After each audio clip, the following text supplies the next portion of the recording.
சிந்து நாட்டு அரசனுக்கு ஜெயதிரதன் அப்படின்ற குழந்தை பிறக்குது. அப்போ இவன் போரில் வீர மரணம் அடைவான் அப்படின்னு ஒரு அசரீரி கேட்குது.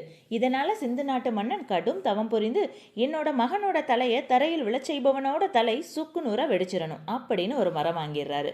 அப்போ குருச்சேத்திர போர்ல 13ஆம் நாள் துரியோதனன் திட்டப்படி துரோணர் சக்கர வியூகத்தை அமைச்சு போர் நடத்துறாரு. அன்று யுதிஷ்டரை சிறைபிடிப்பது தான் திட்டம்.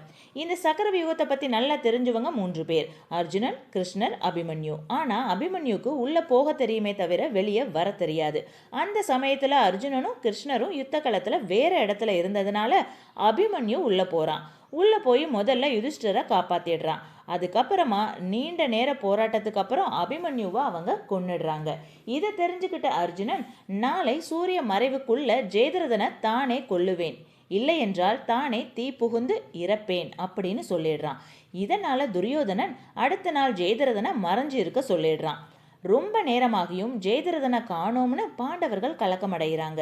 அப்போ கிருஷ்ணர் தன்னோட சுதர்சன சக்கரத்தை பயன்படுத்தி சூரியனை மறைய வைக்கிறாரு. அப்போ ஜெயதிரதன் வெளியே வர கிருஷ்ணர் சக்கரத்தை விளக்க அர்ஜுனன் குறிப்பார்த்து அம்பு எய்தவும் சரியாக இருந்தது. ஜெயதிரதனோட தலையை கீழே விழச்செய்கிறவன் தலை தான் சுக்குநூறா போயிடுமே.